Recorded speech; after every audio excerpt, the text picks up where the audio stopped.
আমরি পাট ওই যে বাস লোকটা যখন যাচ্ছি কলেজে কি এক্সাম আছে, এক্সাম জানি না। তো গাইস, আমাকে দেখে কি মনে হচ্ছে আমি কলেজের স্টুডেন্ট?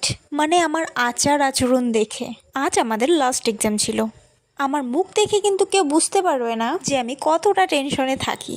তো এক্সাম শেষ হওয়ার পর আমরা সবাই একখানে হই আর আমরা ডিসাইড করি যে আমরা কোনো রেস্টুরেন্টে গিয়ে খাবো। আরে হ্যাঁ হ্যাঁ, দেখো দেখো একবার এদের কাণ্ড।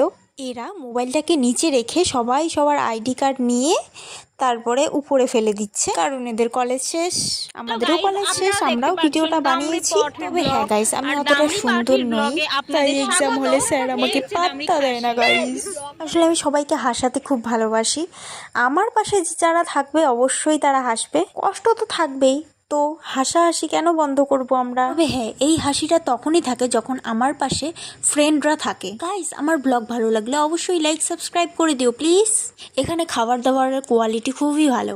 তবে হ্যাঁ, আজকে অনেকটাই লেট করে ফেলেছিল খাবার দিতে, কারণ এটা লাস্ট এক্সাম ছিল কলেজে, সেজন্য অনেকের সাথেই দেখা হয়েছিল এখানে।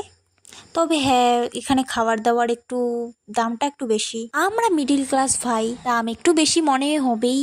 সত্যি বলতে আমি চিকেন নুডলস নিয়েছিলাম আর সবাই বিরিয়ানি নিয়েছে, আর আমি বিরিয়ানি খাই না। সেটা অন্য ব্লগে আমি শেয়ার করব কিসের জন্য খাই না, সেটা 6 মাস পরে আমি বলতে পারবো।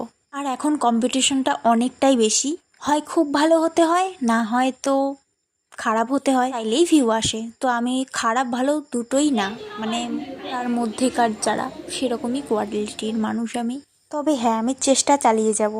ওই যে বলে না, কর্ম করো ফলের আশা করো না, ঠিক তেমনটাই আমি চেষ্টা করছি যে কর্ম করব কিন্তু ফলের আশা করব না। হ্যাঁ, একটু আশা আছে যে যদি তোমাদের ভালোবাসা পাই। গাইস, আজকের ব্লগটা এই পর্যন্তই, দেখা হচ্ছে পরের ব্লগে, টাটা।